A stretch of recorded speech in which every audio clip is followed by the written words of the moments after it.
Olá, amigos, sejam todos muito bem-vindos.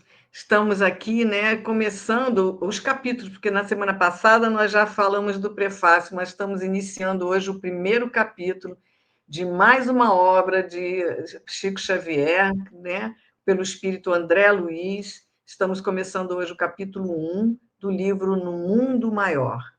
Também esse capítulo será dividido em duas partes e nós vamos começar hoje. E Thelma vai falar para a gente bem rapidamente do que Emmanuel falou para a gente na semana passada sobre, né, sobre o prefácio, que a gente sabe que essa coleção no mundo espiritual, Emmanuel faz o prefácio das 13 obras. Não é isso, Thelma? Tudo bem? Tudo bem, Márcia, é isso mesmo. Foi um prefácio muito aprofundado, né? Como sempre, Emmanuel muito lúcido, muito, apesar da profundidade do texto, muito claro também, né? E ele vem nos lembrando nesse prefácio que diariamente nós, como viajores aí da eternidade, partem, né, muitos para a pátria espiritual, retornando a essa verdadeira pátria. E ele nos leva a pensar, né, que todos nós estamos em busca desse retorno e que precisamos nos preparar, né? E ele acrescenta que cada um de nós está no nível evolutivo, né, no que diz respeito às escolhas, e que nós temos responsabilidade diante dessas escolhas. E com isso ele nos leva a repensar, né, nessa nossa jornada e como nós estamos aproveitando o nosso tempo aqui, né? É interessante que ele coloca uma frase que nos chama a atenção, que ele diz que o reino do Senhor não se mostra com aparências externas, mas na transformação íntima e no esforço de cada um, né? E é isso. Então, depois vocês podem ler lá na nossa playlist, na descrição do vídeo, nós colocamos com maior clareza esse resumo. Sempre que terminar os nossos capítulos, vocês vão encontrar lá o que se trata aquele capítulo, né, para facilitar o entendimento. E é isso, mas nós convidamos a vocês, como nós mostramos na semana passada, né? Essa aqui é a última edição do livro, pela Federação Espírita Brasileira, tem várias outras edições, então convidamos a vocês a lerem conosco, a estudarem conosco, para que a gente possa tirar o maior proveito desse livro, que tantos ensinamentos André Luiz sempre nos traz. Então vamos lá, né? Vamos lá. Então, o capítulo 1, nós vamos dividir em duas partes, né? Então, a primeira parte, os capítulos se chama Entre os Dois Planos, é o que nós vamos ver. André Luiz vai assim, agora ele vai nos contar como é que estava o cenário da onde ele estava, né? Esplendia o luar, revestindo os ângulos da paisagem de intensa luz. Maravilhosos cúmulos, que são nuvens, né, a oeste, espraiados no horizonte, semelhavam-se a castelos de espuma láctea, né, como se fossem castelos ali de leite, né, perdidos no imenso azul. Confinando com a amplidão, o quadro terrestre contrastava com o doce encantamento do alto, deixando entrever a vasta planície recamada de arvoredo em pesado verde escuro. Ao sul, caprichosos cirros, quer dizer, nuvens fininhas, reclinavam-se do céu sobre a terra, simbolizando adornos de gases voaçantes. Evoquei nesse momento a juventude da humanidade encarnada, perguntando a mim mesmo se aquelas bandas alvas do firmamento não seriam faixas celestiais a protegerem o repouso do educandário terrestre. A solidão imponente do plenilúnio, quer dizer, da lua cheia, infundia-me quase terror pela melancolia de sua majestosa e indizível beleza. A ideia de Deus envolvia-me o pensamento, arrancando-me notas de respeito e gratidão que eu, entretanto, não chegava a emitir. Em plena casa da noite, rendia culto de amor ao Eterno, que lhe criara os fundamentos sublimes de silêncio e de paz, em refrigério das almas encarnadas na crosta da Terra. Então, a gente vê aqui, né, Thelma, que André Luiz está admirando essa proximidade da Terra, né? O espaço, quando aqui ele está se aproximando da Terra, né? Eu acho que é isso que ele está tentando nos descrever, né? É como esse capítulo fala, né? Entre os dois planos, né? Ele está entre um e outro, e a gente percebe que a beleza, é claro que no plano espiritual a gente deve ver com maior beleza, mas a gente vê que é a mesma, digamos assim, as mesmas nuvens, a mesma o mesmo universo você contempla também no mundo espiritual, né? Fazendo essa divisão só de, como é que a gente pode dizer, de dimensão, né? Exatamente. Nos chama atenção isso, né? O que nós vemos aqui, nós podemos ver lá. Então, o universo é esse todo, né? Onde habitamos como almas em dimensões diferentes, né? Por isso a visualização parece outro mundo, mas é o mesmo. Exatamente. E vamos nós. E aí ele continua descrevendo. O luminoso disco lunar irradiava, destarte maravilhosas sugestões. Aos seus reflexos, iniciara-se a evolução terrena, e numerosas civilizações haviam modificado o curso das experiências humanas. Aquela mesma lâmpada suspensa clareara o caminho dos seres primitivos, conduzira os passos dos conquistadores, norteara a jornada dos santos. Testemunha impassível, observara a fundação de cidades suntuosas, acompanhando-lhes as prosperidade e a decadência. Contemplar as incessantes renovações da geografia política do mundo, brilhara sobre a testa coroada dos príncipes e sobre o cajado de misérrimos pastores. Presenciava todos os dias, há longos milênios, o nascimento e a morte de milhões de seres. Sua augusta serenidade refletia a paz divina. Cá embaixo, desencarnados e encarnados, possuidores de relativa inteligência, podíamos proceder a experimentos, reparar estradas, contrair compromisso ou edificar virtudes, entre a esperança e a inquietação, aprendendo e recapitulando sempre. Mas a lua, solitária e alvinitente, trazia-nos a ideia da tranquilidade inexpugnável da divina lei. Aqui é tão bonito porque É, ele fala de uma testemunha nossa, que é a lua, a que está lua. sempre ali nos olhando, tudo passa por ela e ela está lá serena, calma, observando os avanços, as quedas, né? E ela está lá. Em qualquer parte que a gente vai, ela está acompanhando, né? Exatamente. E uma noite de lua cheia, geralmente é uma noite lindíssima, né? Porque você vê É.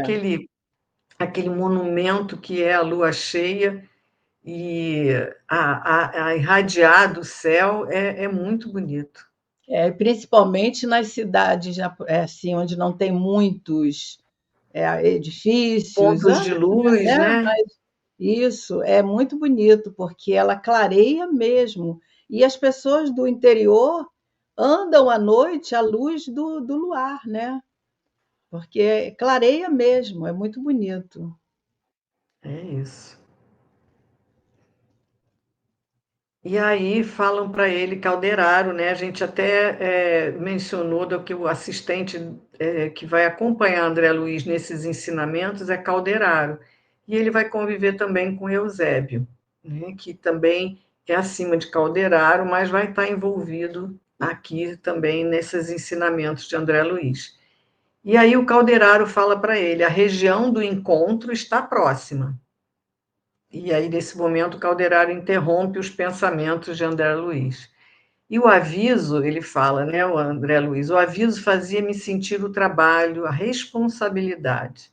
Lembrava, sobretudo, que não me encontrava só. Não viajávamos ambos sem objetivo. Em breves minutos, partilharíamos os trabalhos do instrutor Eusébio, abnegado paladino do amor cristão, em serviço de auxílio a companheiros necessitados. Eusébio, de há muito, dedicara-se ao ministério do socorro espiritual, com vastíssimos créditos em nosso plano. Renunciar a posições de realce e adiar as sublimes realizações, consagrando-se inteiramente aos famintos de luz. Superintendia prestigiosa organização de assistência em zona intermediária, atendendo a estudantes relativamente espiritualizados, pois ainda jungidos ao círculo carnal e a discípulos recém-libertos do campo físico.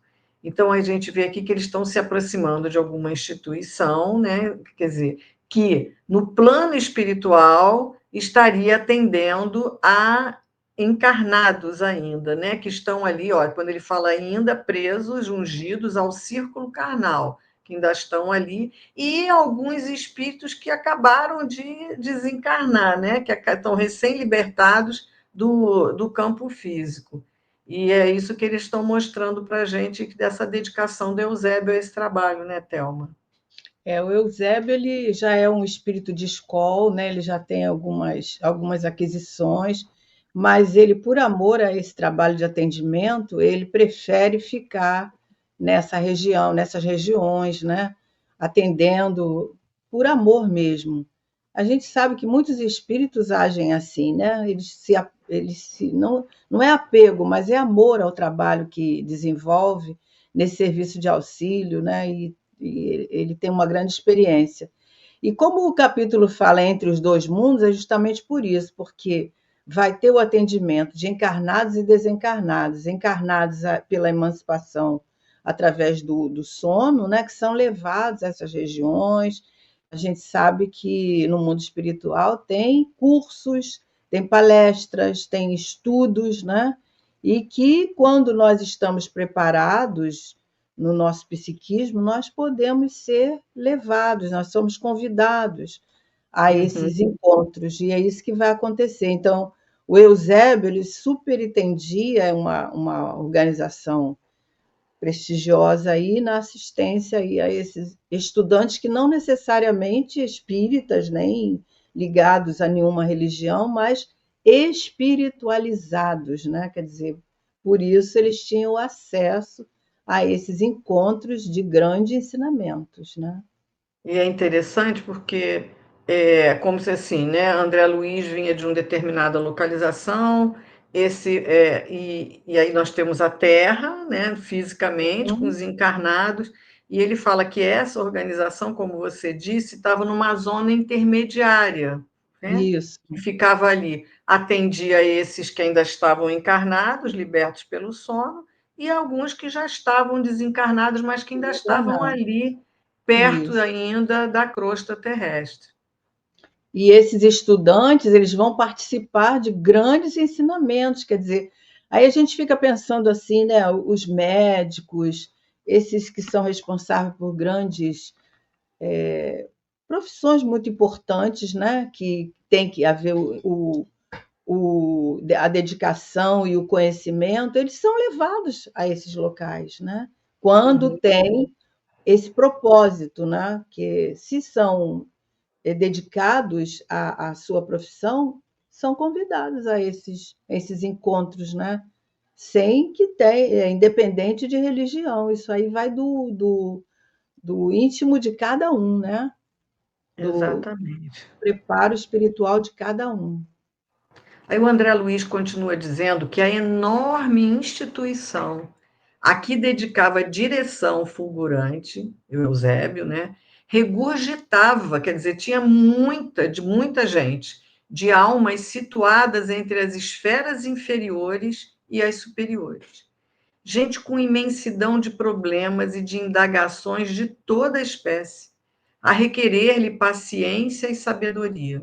Entretanto, o indefeso, quer dizer, o incansável missionário, malgrado ao constante acúmulo de serviços complexos, encontrava tempo para descer semanalmente a crosta planetária, satisfazendo interesses imediatos de aprendizes que se candidatavam ao discipulado, sem recursos de elevação para vir ao encontro do seu verbo iluminado na sede superior.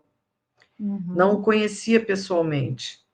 Calderaro, porém, recebia-lhe a orientação, de conformidade com o quadro hierárquico, a ele se referia com entusiasmo de subordinado que se liga ao chefe, guardando o amor acima da obediência. Então, ele fala ali, nessa instituição que eles estavam, né, tinha muita gente ali, almas inferiores, superiores, e problemas de todos os tipos, né? E ele, pelo que a gente percebe, para que ele possa, por mais que ele dirigia essa instituição e tinha bastante serviço, ele fala aqui de complexos, mas semanalmente ele ainda conseguia sair dessa instituição nesse plano intermediário e ainda vinha à Terra para poder ainda cuidar desses que estão dispostos a aprender, né? Mas que não tinham condições de ir até ele, mesmo que seja numa zona intermediária, né, Thelma? Eles não tinham condição de ir lá. Então, ele descia toda semana. É muita abnegação, né? É É muita muita abnegação. dedicação. Ele é muito dedicado. E aí, o Calderaro, a seu turno, prestava serviço ativo na própria crosta da Terra, a atender de modo direto aos irmãos encarnados.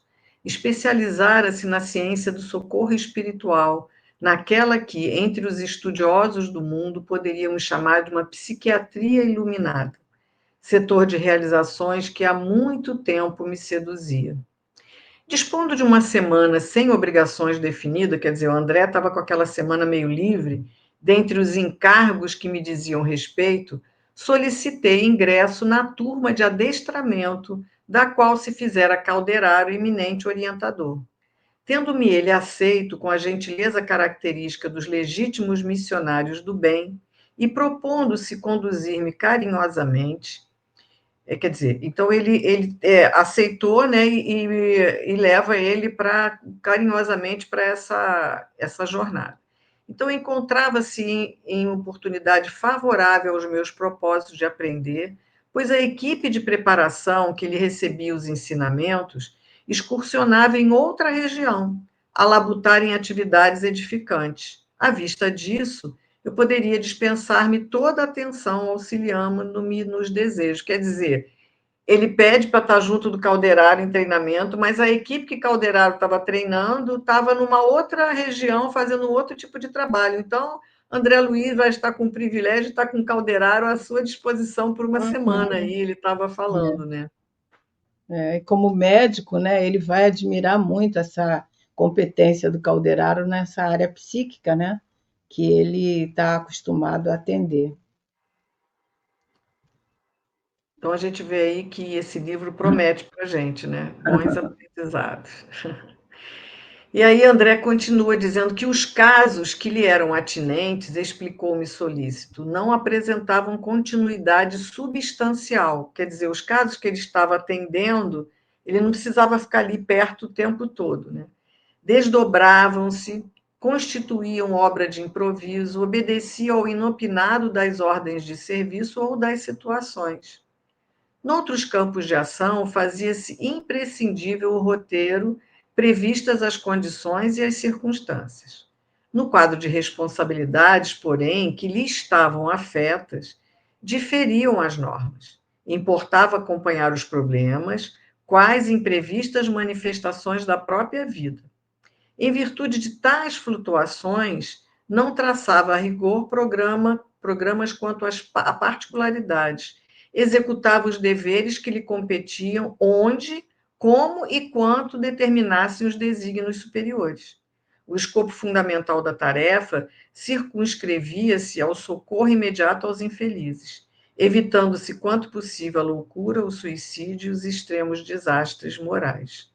Então, a gente vê que Calderaro, ele não tinha obra de improviso, mas, ao mesmo tempo, ele podia estar aqui, podia estar em outro local, dependendo de onde ele fala aqui, Da ó, necessidade, importava né? acompanhar os problemas, mas no local onde aquilo fosse necessário e de qual que determinasse os desígnios superiores, né? É. Da urgência do caso, né? Porque Isso. o caso aí para evitar, né, questões mais graves. Para isso, o André Luiz continua, né? O missionário atuante era compelido a conhecer profundamente o jogo das forças psíquicas, quer dizer, com um acendrado devotamento, com um puro, né? Uma pureza de devotamento do bem ao do próximo. Calderaro, nesse particular, não deixava perceber qualquer dúvida. A bondade espontânea lhe era indício da virtude, e a inquebrantável serenidade revelava-lhe a sabedoria. Não lhe gozava o convívio desde muitos dias. Abraçaram-o na véspera pela primeira vez. Bastou, no entanto, 1 minuto de sintonia para que se estabelecesse entre nós sadia intimidade. Embora lhe reconhecesse a sobriedade verbal, desde o momento do nosso encontro, permutávamos impressões como velhos amigos. Seguindo-lhe, pois, os passos, afetuosamente, de alma edificada na fraternidade e na confiança, via-me a reduzida distância de extenso parque em plena natureza terrestre. É interessante que a gente sempre está acostumado a vendo André Luiz e mais um, né? E hoje a gente está vendo o instrutor e só o André Luiz, né? Sempre é o Hilário, né? E outros a gente agora está vendo aqui, nesse É. momento, só eles dois, né? Mas a gente vai percebendo o desenvolvimento, a maturidade, né, que o André Luiz vai adquirindo, Atento. né? Nossa, Porque pensei exatamente isso, Thelma, também. agora ele não faz aquelas perguntas óbvias, né? Ele vai analisando, ele pensa primeiro antes de colocar o questionamento. Até agora ele não fez nenhuma pergunta, né?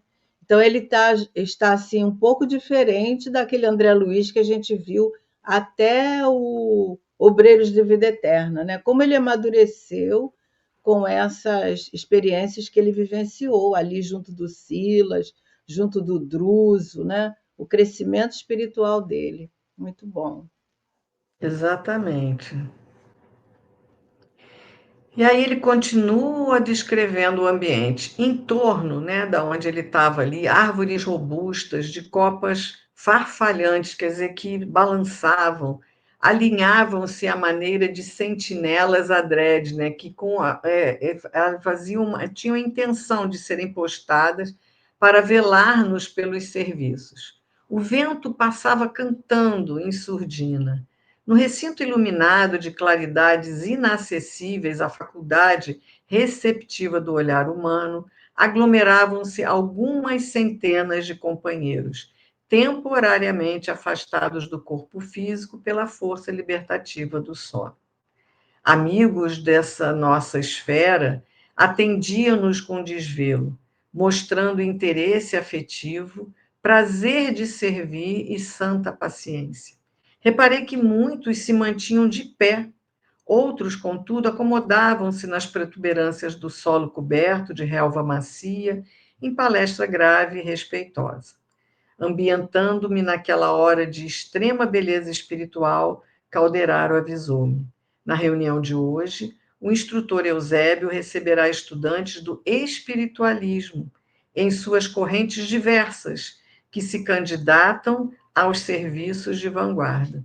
Então, aqui ele está mostrando o cenário perto da Terra, que, né, esses que estão dormindo pela força do sono, né, libera o corpo espiritual, e estava ali junto também, quer dizer, nesse cenário aberto, como se estivesse num campo, né, com árvores, uns sentados, outros conversando em pé, e o povo também da esfera do plano espiritual ali junto de todos. Né?